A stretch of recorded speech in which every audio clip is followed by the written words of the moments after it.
Hello, जय हिंद, वंदे मातरम। दोस्तों, स्वागत है आप सभी का अपने इस यूट्यूब चैनल पर। साथियों, जो भी विद्यार्थी पशु परिचर भर्ती की तैयारी कर रहे हैं उन सभी विद्यार्थियों के लिए आज की ये क्लास काफ़ी इम्पोर्टेंट रहने वाली है। साथियों, क्लास को बिल्कुल स्किप नहीं करना है, एक बार पूरा जरूर देखना। शानदार और ज़बरदस्त लेवल की क्लास रहने वाली है। परीक्षा के लेवल के प्रश्न आपको इसमें देखने को मिलेंगे।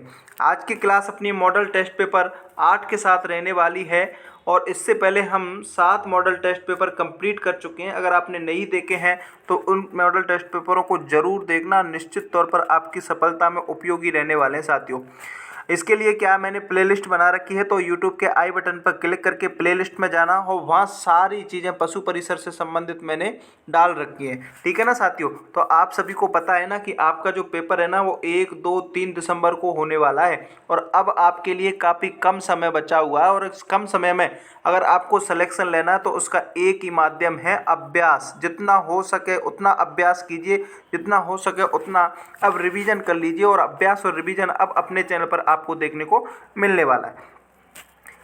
मॉडल टेस्ट पेपर संपूर्ण पाठ्यक्रम पर रहने वाला है, जिसमें राजस्थान जीके, पशुपालन और विज्ञान से संबंधित प्रश्न रहेंगे। हूबहू परीक्षा में छपने वाले प्रश्न मिलेंगे। ठीक है ना साथियों। तो एक बार पूरा जरूर देखना और जितने भी साथी अपनी क्लास से जुड़ रहे हैं एक बार क्लास को शेयर कर देंगे अपने दोस्तों को और प्रत्येक प्रश्न का राइट आंसर आपको कमेंट करके बताना है। जितने भी साथी चैनल पर नए जुड़ रहे हैं वो चैनल को एक बार सब्सक्राइब जरूर कर लें और बेल के आइकन को प्रेस कर लें ताकि जैसे ही अपनी वीडियो आए उसका नोटिफिकेशन है वो आप तक आ सके। और बहुत शानदार ज़बरदस्त लेवल की क्लासें अपने चैनल पर आपको रेगुलर देखने को मिल रही हैं। तो चलिए अब शुरू करते हैं आज की क्लास का पहला प्रश्न। प्रश्न शानदार है, प्रश्न को सबसे पहली प्राथमिकता पढ़ना है, प्रश्न को ध्यान से पढ़ना है साथियों और प्रत्येक प्रश्न का राइट आंसर आपको कमेंट करके जरूर बताना है। ठीक है ना। 30 प्रश्न आपकी आज की इस वीडियो में रहने वाले हैं और इन 30 में से आप कितने प्रश्न सही कर सकते हो वो आप एक बार वीडियो के एंड में कमेंट करके बताना और वीडियो कैसी लगे वो भी है ना वो एक बार कमेंट करके जरूर बता। देखिए प्रश्न को पढ़ो। प्रश्न क्या है कि निम्नलिखित में से किस नदी को बराह या लासबारी के नाम से जाना जाता है। देखिए 4 ऑप्शन आपके सामने रहेंगे, रूपारेल नदी, खांतली नदी, साबरमती नदी और सोम नदी।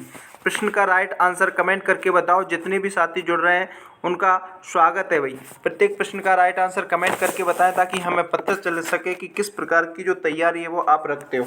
अगर आप 30 में से 25 प्लस प्रश्न कर रहे हो तो आप निश्चित तौर पर सिलेक्शन की दौड़ में हो और हम मान सकते हैं कि भाई आपकी तैयारी है वो अच्छी है। तो वीडियो को पूरा देखना, शानदार वीडियो रहने वाली है। ठीक है ना। चलिए तो देखिए प्रश्न क्या है कि आपकी जो कौन सी नदी है उसको बराह या लासबारी के नाम से जाना जाता है। तो एक नदी आती है आपकी रूपारेल नदी। कौन सी आती है? रूपारेल नदी है और इस रूपारेल नदी को बराह या लासबारी के नाम से जाना जाता है। अब आपको ये भी पता होना चाहिए साथियों, ये भी पता होना चाहिए कि ये रूपारेल नदी कौन से ज़िले में बहती है। तो ये बहती है आपके अलवर ज़िले में। इस बात को आपको विशेष रूप से ध्यान में रखना है और आप सभी को पता है ना कि अपने एक प्रश्न के साथ साथ 4 से 5 प्रश्न क्लियर होने को मिलते हैं, वो अपने ही चैनल पर मिलेंगे। ठीक है ना। चलिए तो रूपारेल नदी की बात करें तो ये अलवर ज़िले में बहती है और अलवर ज़िले के जो थानागाजी होता है, थानागाजी में एक उदयनाथ की पहाड़ियाँ देखने को मिलेंगी भाई। कौन सी पहाड़ियाँ मिलेंगी? उदयनाथ की पहाड़ियाँ देखने को मिलेंगी। वहाँ से इसका उद्गम होता है और बहती बहती ये डीग तक जाती है और डीग में यहाँ पर क्या हो जाती है? समाप्त हो जाती है। अब आपको याद होना चाहिए कि डीग पहले भरतपुर में पड़ता था। कहाँ पड़ता था? भरतपुर में पड़ता था, लेकिन नए ज़िले बनाने के बाद डीग को क्या बना दिया गया है? नया ज़िला बना दिया है। इस चीज़ को आपको विशेष रूप से ध्यान में रखना है। ठीक है ना। तो इस क्वेश्चन का राइट आंसर क्या होगा भाई? इस क्वेश्चन का राइट आंसर होगा आपका रूपारेल नदी। विकल्प नंबर ए इस क्वेश्चन का राइट आंसर होगा।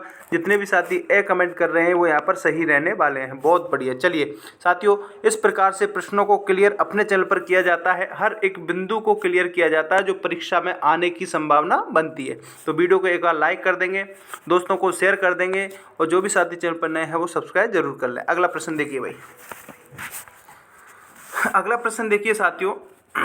प्रश्न शानदार है, कई बार पूछा गया है और बार बार पूछा जाएगा। ठीक है ना।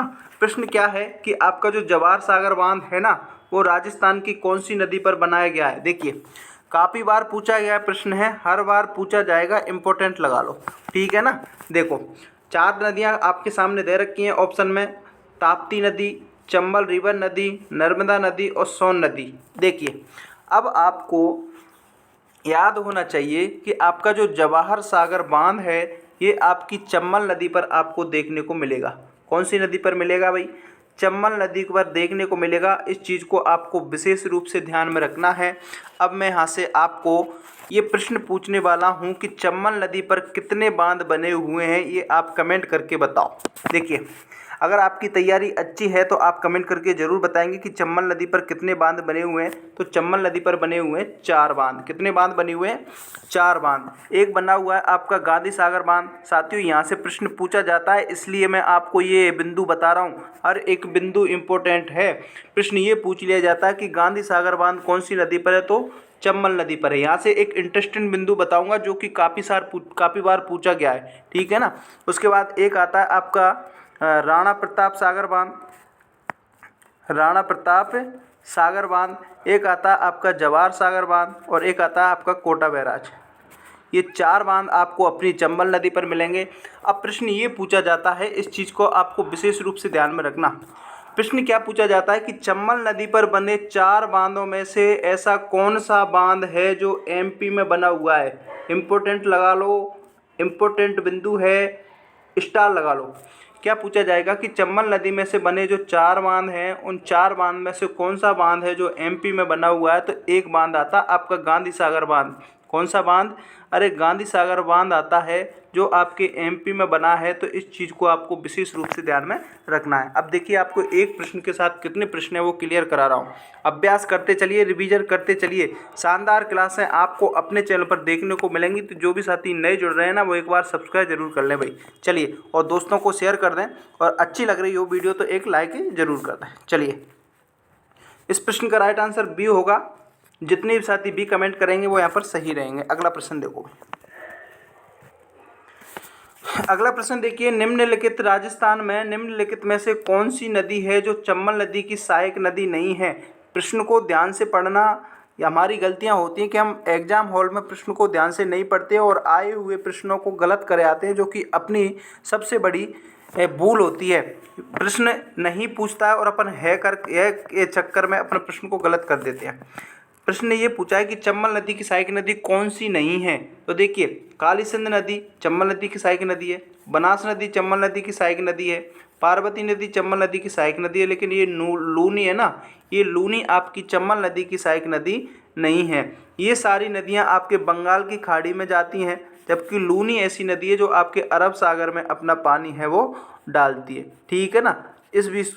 इस बिंदु को आपको विशेष रूप से ध्यान में रखना है। अब एक प्रश्न आप मेरे को कमेंट करके बताएं कि लूनी नदी का जो उद्गम है ना वो कहाँ से होता है, ठीक है ना।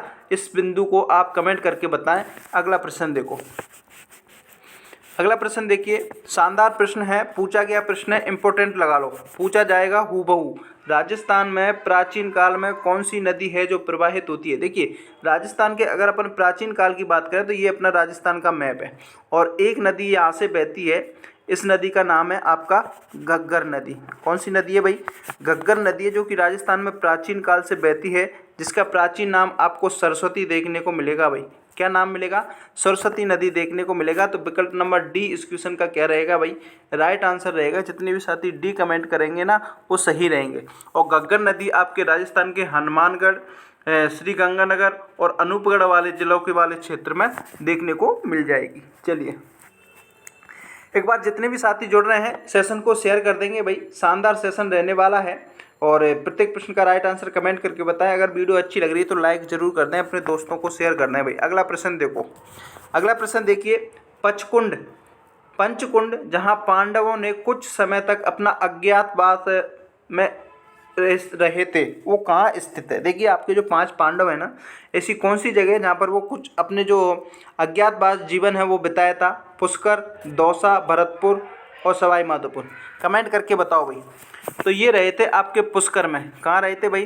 पुष्कर बहुत शानदार तीर्थ स्थल है। ये आपके पुष्कर झील से लगभग 1 किलोमीटर की दूरी पर आपको देखने को मिल जाएगा। विकल्प नंबर ए इस क्वेश्चन का क्या रहेगा भाई? राइट आंसर रहेगा। अगला प्रश्न देखिए भाई। अगला प्रश्न देखो, अलवर में कंपनी गार्डन किसे कहते हैं। देखिए अलवर में जो कंपनी गार्डन है वो किसको कहा जाता है? सरिस्का, झिलमिल, दाहा, मानगढ़ और पुरजन विहार। तो देखिए आपका जो अलवर है ना, उसमें कंपनी गार्डन के नाम से पुरजन विहार को जाना जाता है। किसको? पुरजन विहार को जाना जाता है। इस बिंदु को आप विशेष रूप से ध्यान में रख लेना। विकल्प नंबर डी इस क्वेश्चन का क्या रहेगा भाई? राइट आंसर रहेगा। जितने भी साथी डी कमेंट करेंगे वो यहाँ पर सही रहने वाले। अगला प्रश्न देखो।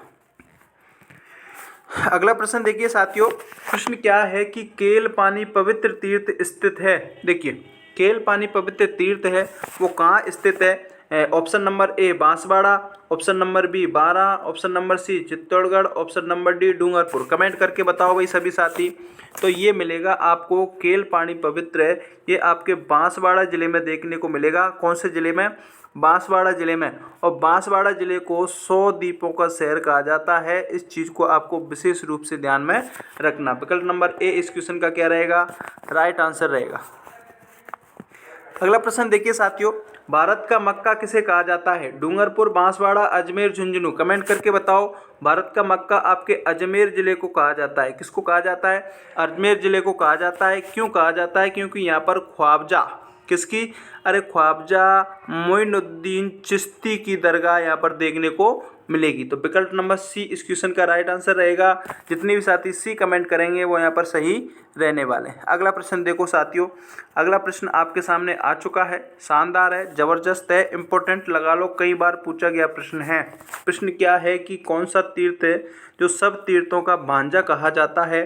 मातृकुंडिया, पुष्कर, मचकुंड और नंदिनी माता। देखिए तीर्थों का भांजा की अगर बात आ जाए तो एक आता है स्थल मचकुंड। कौन सा आता है भाई? मचकुंड आता है। और ये मचकुंड कहाँ पड़ेगा भाई? धौलपुर में देखने को मिलेगा। कहाँ मिलेगा? धौलपुर जिले में देखने को मिलेगा। तो विकल्प नंबर सी इस क्वेश्चन का राइट आंसर हो जाएगा। जितने भी साथी सी कमेंट कर रहे हैं वो यहाँ पर सही रहने वाले हैं। ठीक है ना भाई? चलिए अगला प्रश्न देखो साथियों। एक बार क्लास अच्छी लग रही है तो शेयर कर दें अपने दोस्तों को और लाइक जरूर कर देना। आदिवासियों का मुक्तिधाम स्थल किसे कहा जाता है? शानदार प्रश्न है, कमेंट करके बताओ।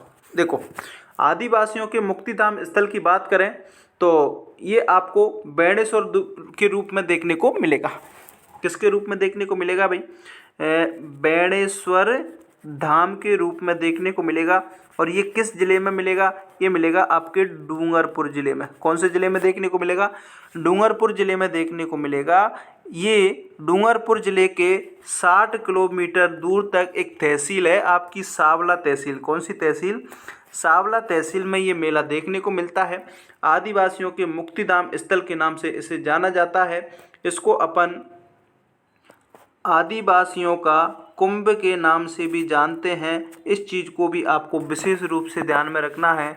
साथ ही साथ आदिवासियों का हरिद्वार या फिर बागड़ का पुष्कर भी इसको कहते हैं। इतने इसके उपनाम हैं जो कि अक्सर परीक्षा में पूछ लिए जाते हैं। ठीक है ना? चलिए अगला प्रश्न देखो। अगला प्रश्न देखो, शानदार प्रश्न है। यहाँ से प्रश्न पूछा जाता है। इस प्रकार के प्रश्न अब आपके पेपरों में पूछे जाएंगे। पैटर्न बदल चुका है। हर बार बोलता हूँ, हर वीडियो में बोलता हूँ और हर प्रत्येक क्लास में मैं आपको इस प्रकार के प्रश्न लेकर के आता हूँ ताकि आप इस प्रकार के प्रश्नों से परिचित हो सकें और फिर बाद में ये ना कहें कि भाई इस प्रकार के प्रश्न कहाँ से आ चुके हैं ना। तो ध्यान रखना, ऐसे प्रश्नों को देख करके भागना नहीं है, सामना करना है। अगर आप ऐसे प्रश्नों को सामना कर करके उनके राइट आंसर करते हो तो आप बहुत बहुत बहुत सिलेक्शन की दौड़ में देखने को मिलने वाले। चलिए सूची फर्स्ट को सूची सेकंड से मिलाना है। एक तरफ आपकी बांध परियोजना है और दूसरी तरफ आपके स्थान हैं।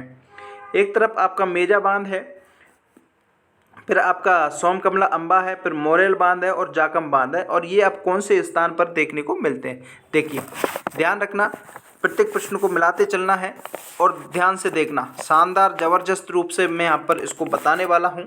मेजा बांध की अगर अपन बात करें, किसकी? मेजा बांध की बात करें तो ये आपका जो मेजा बांध है ये आपके मांडलगढ़ भीलवाड़ा में पड़ता है। और ये कौन सी नदी पर पड़ता है? ये पड़ता है आपकी कोटारी नदी पर, ध्यान रखना, ठीक है ना। सोम कमला अम्बा की बात करें तो ये आपके डूंगरपुर में देखने को मिलेगा। कहाँ मिलेगा भाई? डूंगरपुर में देखने को मिलेगा। मोरेल बांध की बात करें तो ये आपके सवाई माधोपुर में, कहाँ पर? सवाई माधोपुर, पीलू खेड़ा सवाई माधोपुर में देखने को मिलेगा। और जाकम बांध है ये आपके प्रतापगढ़ में देखने को मिलेगा। कहाँ मिलेगा भाई? प्रतापगढ़ में मिलेगा, छोटी सादड़ी में, जाकम नदी पर, विशेष रूप से ध्यान में रखना। अब अपन यहाँ पर इनका क्या कर लेंगे भाई? मिलान कर लेंगे कि ए में कौन सा है? तीसरा है। ए में कौन सा है? तीसरा। बी में कौन सा है? चौथा। बी में कौन सा है? चौथा है। सी में कौन सा है भाई? दूसरा है। और डी में कौन सा है? पहला है। अब अपन यहाँ पर ऑप्शनों में मिलान कर लेते हैं। ए में 3, बी में 4, सी में 2, डी में ए, यानी कि विकल्प नंबर ए इस क्वेश्चन का क्या रहेगा? राइट आंसर रहेगा। इस प्रकार से आप प्रश्नों को हल कर सकते हैं, ठीक है ना। चलिए अगला प्रश्न देखो भाई। अगला प्रश्न देखिए साथियों, प्रश्न शानदार है। सावन भादौ सिंचाई परियोजना किस जिले से संबंधित रखती है? बारां, उदयपुर, अजमेर, कोटा। कमेंट करके बताओ। सावन भादौ सिंचाई परियोजना की अगर अपन बात कर लें तो ये आपके कोटा जिले में देखने को मिलेगी भाई। कहाँ मिलेगी? कोटा जिले में देखने को मिलेगी। विकल्प नंबर डी इस क्वेश्चन का क्या रहेगा? राइट आंसर रहेगा। जितने भी साथी डी कमेंट करेंगे वो यहाँ पर सही रहने वाले हैं। अगला प्रश्न देखो फिर से इस प्रकार का प्रश्न आपके सामने आ चुका है। प्रश्न शानदार है, जबरदस्त लेवल का है। सूची फर्स्ट को सूची सेकंड से मिलाने हैं। यहाँ से आपके 1 से साथ साथ 4 से 5 प्रश्न क्लियर होते हैं। बीसलपुर बांध की बात करें, बीसलपुर बांध आपके कौन से जिले में पड़ता है भाई? टोंक जिले में पड़ता है। कहाँ पर पड़ता है? टोंक में भी कौन सी जगह पड़ेगा? टोडा रायसिंह। कहाँ पर पड़ेगा भाई? टोडा रायसिंह टोंक में देखने को मिलेगा। और ये आपकी बनास नदी पर देखने को मिलेगी बीसलपुर बांध परियोजना, ठीक है ना। तो पहले में तो कौन सी आ जाएगी भाई? बनास आ जाएगी, यानी कि ए में कौन सी आ जाएगी? 3 आ जाएगी, ठीक है ना, ध्यान रखना। उसके बाद अपन बात करें अरवार की। किसकी? अरवार की बात करें तो ये आपकी खारी नदी पर पड़ती है भाई। कहाँ पर पड़ती है? खारी नदी पर पड़ती है। तो बी में आ जाएंगे आपके 4, ध्यान में रखना। और जवाहर सागर की बात करें तो जवाहर सागर आपके चंबल नदी पर पड़ता है। तो सी में कौन सा आ जाएगा? 1 आ जाएगा। और मेजा बांध अभी मैंने बताया था कि आपके कहाँ पड़ेगा भाई? कोटारी नदी पर बनेगा, कोटारी नदी पर पड़ेगा, मांडलगढ़ भीलवाड़ा में। तो डी में कौन सा आ जाएगा? 2 आ जाएगा। अब आप मिलान कर लीजिए। ए में 3, तो डी विकल्प तो होगा ही नहीं, क्योंकि ए में 3 के साथ बी में 4 है। तो ए में 3 के साथ बी में 4 है, तो बी में 2 वाला ये भी नहीं होगा। ए में 3, बी में 4, सी में 1 और डी में 2, यानी कि विकल्प नंबर ए इस क्वेश्चन का क्या रहेगा भाई? राइट आंसर रहेगा। इस प्रकार से आप प्रश्नों को हल कर सकते हैं साथियों एग्जाम हॉल में। जिस विद्यार्थी ने पैसेंस रख लिया ना, जिस विद्यार्थी ने अपने आप को माइंड सेट क्लियर कर लिया कि भाई मेरे को हर हालत में नौकरी लेनी है, तो वो विद्यार्थी इस प्रकार के प्रश्नों से भागेगा नहीं, बिल्कुल पूरा देखेगा और सिलेक्शन लेके जाएगा। चलिए अगला प्रश्न देखो। अगला प्रश्न देखो, आया हुआ प्रश्न है, सीईटी परीक्षा में पूछा गया प्रश्न है। और इस प्रश्न को मैंने इम्पोर्टेंट क्वेश्चंस की सीरीज में सीईटी के लिए चलाई गई थी, उसमें बताया था। सीईटी में मैंने इम्पोर्टेंट क्वेश्चन और मॉडल टेस्ट पेपर्स जो सीरीज चला रखी थी, आधे से ज़्यादा प्रश्न हूबहू छपे थे, मैंने प्रूफ भी बताया था। प्रश्न को पढ़ो। माही बजाज सागर परियोजना किसकी संयुक्त उद्यम है? तो देखिए, माही बजाज सागर परियोजना की बात करें तो एक अपना राजस्थान आ जाएगा और एक आ जाएगा आपका गुजरात। तो राजस्थान और गुजरात की जो संयुक्त परियोजना है वो आपकी कौन सी है भाई? माही बजाज सागर परियोजना है। विकल्प नंबर बी इस क्वेश्चन का क्या रहेगा भाई? राइट आंसर रहेगा। कौन सा रहेगा?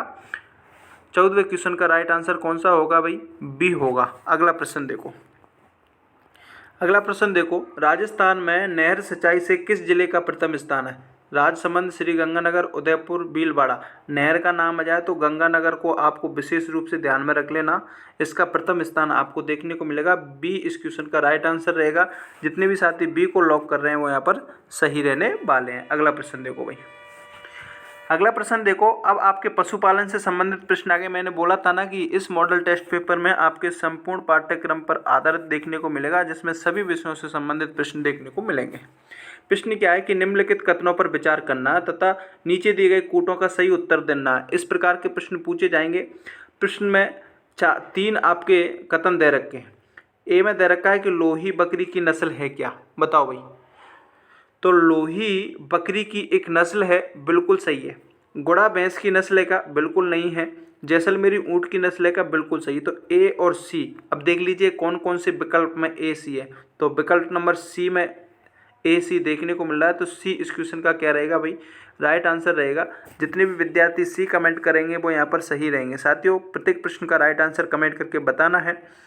वीडियो को अपने दोस्तों को शेयर जरूर कर दीजिए और लाइक कर दीजिए। अगला प्रश्न देखो भाई, प्रश्न शानदार है। पूछा गया प्रश्न है सीनियर टीचर सेकंड ग्रेड परीक्षा में पूछा गया प्रश्न है भाई, 19वीं पशुधन गणना 2012 में 20वीं पशुधन गणना 2019 में हुई थी। अब राजस्थान में पशुधन की कुल संख्या में कितना परिवर्तन आया था? तो वो आया था आपके 1.66% की कमी देखने को मिली थी। क्या मिली थी? 1.66% की कमी देखने को मिली थी। ये आपके विकल्प नंबर सी में है। तो सी को क्या कर देंगे भाई? अरे लॉक कर देंगे। अगला प्रश्न देखो, अगला प्रश्न देखो भाई, शानदार प्रश्न है, जबरदस्त प्रश्न है। प्रश्न पूछ रहा है कि कौन सा कथन सही नहीं है। क्या पूछ रहा है कि कौन सा कथन है वो सही नहीं है? राठ रथ प्रदेश में गौवंश का प्रमुख पशुधन है क्या? अरे बिल्कुल सही है। मध्य राजस्थान मालवी पशुधन प्रदेश में सम्मिलित है क्या? बिल्कुल नहीं है। सिरोही, जालौर और पाली में कांकरेज पशुधन प्रदेश भाग है। बिल्कुल सही है। नागौर पशुधन प्रदेश बैलों के लिए प्रसिद्ध है। ये भी सही है। तो विकल्प नंबर बी इस क्वेश्चन का राइट आंसर रहेगा, क्योंकि ये मेल नहीं खा रहा। अगला प्रश्न देखो भाई, अगला प्रश्न देखेंगे साथियों। अगला प्रश्न आपके सामने है कि राजस्थान में कांकरेज नस्ल का प्रमुख केंद्र कौन सा है? बताओ, कमेंट करके बताओ। आपके जो राजस्थान में कांकरेज नस्ल का प्रमुख केंद्र कहाँ पर है? अजमेर, जालौर, गंगानगर और झालावाड़। कमेंट करके बताओ भाई। तो ये मिलेगा आपके जालौर में देखने को मिलेगा। कहाँ मिलेगा भाई? जालौर में मिलेगा। विकल्प नंबर बी इस क्वेश्चन का राइट आंसर रहेगा। अगला प्रश्न देखो भाई, अगला प्रश्न देखिए, पूछा गया प्रश्न है, इंपोर्टेंट लगा लो। प्रश्न क्या है कि राजस्थान का कौन सा शहर है जो भारत में सबसे बड़े ऊन के बाजार के रूप में जाना जाता है? बताओ भाई। तो एक शहर आता है आपका बीकानेर। कौन सा? बीकानेर है, जिसमें सर्वाधिक ऊन देखने को मिलेगा। विकल्प नंबर ए इस क्वेश्चन का राइट आंसर होगा। जितने भी साथी ए कमेंट करेंगे वो यहाँ पर सही रहने वाले हैं। अगला प्रश्न देखिए साथियों, प्रश्न क्या है? अब साइंस से संबंधित प्रश्न आपके सामने आ चुका है। प्रश्न ये पूछ रहा है कि प्राणी में सबसे लंबी कोशिका कौन सी है? तंत्रिका कोशिका, पेशीय कोशिका, अस्थिल कोशिका और हृदय कोशिका। सबसे लंबी कोशिका की बात करें तो एक कोशिका आती है आपकी तंत्रिका कोशिका। कौन सी कोशिका है भाई? अरे तंत्रिका कोशिका है जो सबसे लंबी देखने को मिलती है। विकल्प नंबर ए इस क्वेश्चन का राइट आंसर हो जाएगा। अगला प्रश्न देखो भाई, अगला प्रश्न साइंस से है। सबसे बड़ी कोशिका किसकी है? देखिए, सबसे बड़ी कोशिका की बात करें तो शुतुरमुर्ग को आपको विशेष रूप से ध्यान में रख लेना है। शुतुरमुर्ग का जो अंडा होता है ना, वो सबसे बड़ी कोशिका के रूप में जाना जाता है। इंपॉर्टेंट लगा लो, वेरी वेरी इंपॉर्टेंट। विकल्प नंबर ए इस क्वेश्चन का राइट आंसर रहेगा। अगला प्रश्न देखो, प्रश्न क्या है कि वैज्ञानिक कीप पॉटर द्वारा खोजी गई कोशिकांग है? बताओ। वैज्ञानिक कीप पॉटर द्वारा खोजी गई एक कोशिकांग की बात करें तो ये आपकी आती है अंतःप्रद्रव्यी जालिका। कौन सी आती है भाई? अंतःप्रद्रव्यी जालिका आती है। अब अंतःप्रद्रव्यी जालिका कौन से विकल्प में? बी में है। तो बी को क्या कर देंगे भाई? लॉक कर देंगे। अगला प्रश्न देखो, अगला प्रश्न देखो भाई, पादप कोशिका में केंद्रक किस भाग में स्थित है? देखिए, पादप कोशिका में अगर केंद्रक की बात की जाए तो ये आपके परिधीय भाग में देखने को मिलेगा। कौन से भाग में मिलेगा? परिधीय भाग में देखने को मिलेगा। सी इस क्वेश्चन का राइट आंसर रहेगा। अगला प्रश्न देखो, अगला प्रश्न देखो, प्रश्न को पढ़ो, उसके बाद कमेंट करके बताओ। केंद्रक की खोज किस वैज्ञानिक ने की थी? Robert brown, Robert Hooke, Leeuwen hook और स्लाइडेन। बताओ। केंद्रक की खोज की बात करें तो रॉबर्ट ब्राउन का नाम याद रख लेना। किसका? अरे रॉबर्ट ब्राउन का नाम याद रख लेना। रॉबर्ट हुक की बात करें तो कोशिका की खोज इसने की थी, रॉबर्ट हुक ने। और केंद्रक की किसने की थी भाई? रॉबर्ट ब्राउन ने की थी। विकल्प नंबर ए इस क्वेश्चन का क्या रहेगा? राइट आंसर हो जाएगा। अगला प्रश्न देखो, अगला प्रश्न आपके सामने है साथियों, ये आपके राजस्थान के कल्चर से देखने को मिलेगा। राजस्थान में बड़ी तीज का त्योहार कब मनाया जाता है? कल के वीडियो में बताया था कि आपकी जो बड़ी तीज है ना, इसको अपन बूढ़ी तीज के नाम से भी जानते हैं। कौन सी तीज से? बूढ़ी तीज के। इसको उपनाम की बात करें तो कजली तीज के नाम से भी जानते हैं। किसके नाम से? कजली तीज के नाम से। और ये पड़ेगी आपके भादवे के कृष्ण पक्ष की तृतीया को पड़ेगी। तो विकल्प नंबर ए इस क्वेश्चन का क्या रहेगा? राइट आंसर रहेगा। जितने भी साथी ए को कमेंट करेंगे वो सही रहेंगे। अगला प्रश्न देखो, अगला प्रश्न देखिए, गणगौर का त्योहार किस तिथि को मनाया जाता है? गणगौर के त्योहार की बात करें तो चैत्र का महीना ध्यान में रख लेना, कृष्ण पक्ष को रख लेना और तृतीया को रख लेना।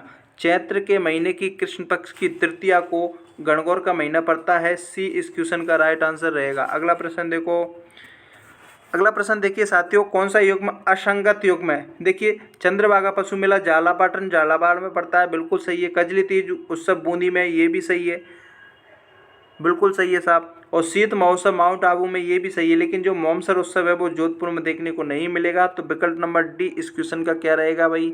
राइट आंसर रहेगा। अगला प्रश्न देख लीजिए, अगला प्रश्न आपके सामने आ चुका है। प्रश्न क्या है कि फूटा देवल मेला कहाँ आयोजित होता है? बताओ भाई। फूटा देवल मेला की बात करें तो ये आपके राजसमंद जिले में देखने को मिलेगा भाई। कहाँ मिलेगा? राजसमंद में देखने को मिलेगा। और राजसमंद में यहाँ पर एक उद्योग है, कौन सा?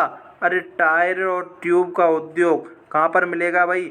ये मिलेगा आपके कांकरौली राजसमंद में, जिससे अक्सर प्रश्न पूछा जाता है। ठीक है ना? तो विकल्प नंबर सी इस क्वेश्चन का क्या रहेगा भाई? राइट आंसर रहेगा। अगला प्रश्न देखिए साथियों, साथियों आज की क्लास का लास्ट प्रश्न है, शानदार है, पूछा गया प्रश्न है और पूछा जाने वाली संभावना इस प्रश्न से बनती है। प्रश्न क्या है कि राजस्थान में सीताबाड़ी का मेला किस जिले में आयोजित होता है? सीताबाड़ी मेले की बात करें तो आपको एक जिला आपको याद रखना है, 12 जिला। कौन सा? 12 जिला। बहुत फेमस मेला है भाई। आदिवासियों का कुंभ तो किसको कहा जाता है? बेड़ेश्वर धाम को कहा जाता है। और सीताबाड़ी मेले को सहरियाओं का कुंभ कहा जाता है भाई। किसका कुंभ कहा जाता है? सहरियाओं का कुंभ कहा जाता है, जो कि आपको विशेष रूप से ध्यान में रखना है। विकल्प नंबर डी इस क्वेश्चन का क्या रहेगा? राइट आंसर रहेगा। तो साथियों ये तो थी आज की क्लास। क्लास कैसी लगी? अच्छी लगी हो तो एक लाइक ज़रूर कर देना, अपने दोस्तों को शेयर ज़रूर करना और कमेंट करके बताना। और 30 प्रश्न में से कितने प्रश्न आपने सही किए हैं ये एक बार कमेंट करके ज़रूर बताएं। ठीक है ना? मिलते हैं सुबह 8 बजे इम्पोर्टेंट क्वेश्चन की सीरीज के साथ। आपको सभी को पता है कि रेगुलर सुबह 8 बजे और शाम को 6 बजे अपने इस चैनल पर वीडियो आपको देखने को मिलती है। चलिए मिलते हैं नेक्स्ट वीडियो में, तब तक के लिए जय हिंद जय भारत।